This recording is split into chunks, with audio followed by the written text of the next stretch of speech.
Hey there and welcome. Today we are diving right into the bedrock of all corporate climate action, carbon accounting. We're going to break down the very first step, the one that sets the stage for everything else, and that's setting the right boundaries. You see, before you can act, you have to answer one massive question. Seems simple enough, right? But here's the thing. The answer is anything but. Before a company can even think about getting a single number, it has to make these really critical decisions about what it's even going to measure. And if they get those decisions wrong, well, the whole exercise is pretty much meaningless.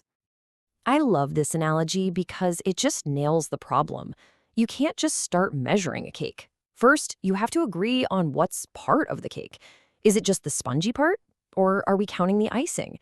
What about the plate it's sitting on or the sprinkles on top? In carbon accounting, it's the exact same thing. You've got to define your cake before you can even begin to figure out its size. So, how do companies do this in a way that's consistent and comparable? Well, they follow a rulebook.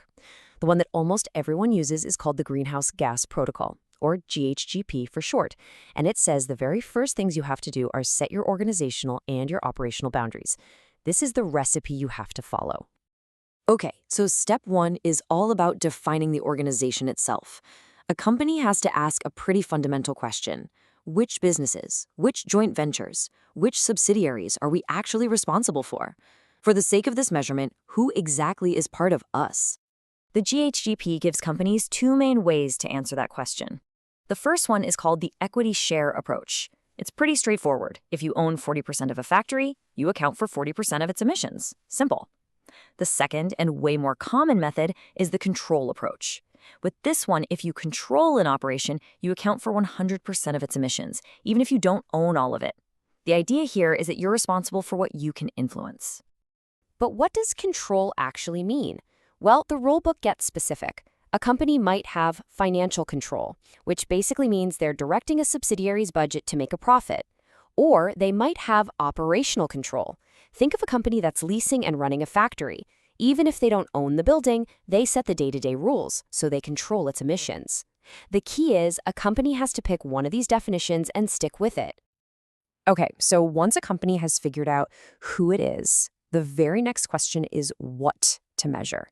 This is where we set the operational boundaries, and it brings us to one of the most famous ideas in all of carbon accounting, the three scopes. Let's start with scope one. These are the direct emissions. The easiest way to think about them is as the emissions happening right under the company's own roof. It's the exhaust coming out of their fleet of delivery trucks or the natural gas being burned in a boiler right on site.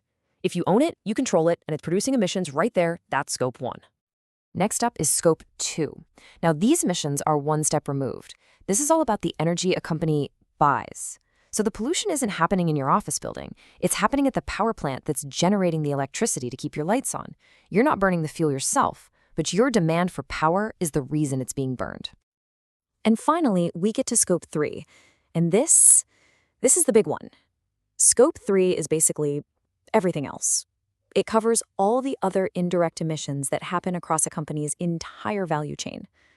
We're talking about everything from the suppliers who make the raw materials, to your employees driving to work, to what happens when a customer finally throws your product away.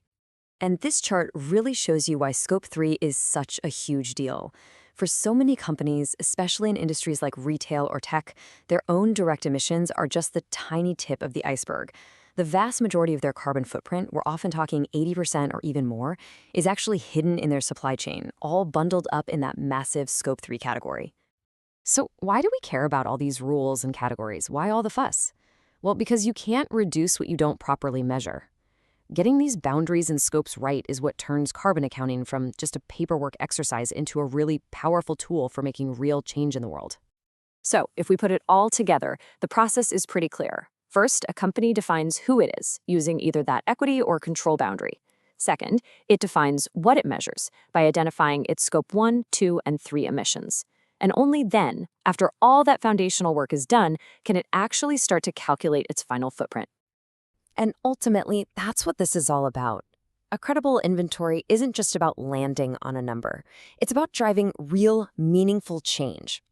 When a company has this clear, solid data, it can suddenly spot risks in its supply chain, find new ways to reduce emissions, and actually prove that its climate strategy is working.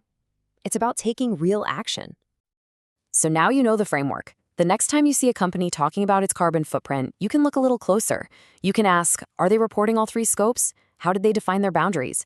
Knowing the rules of the game is the very first step to figuring out who's actually playing to win.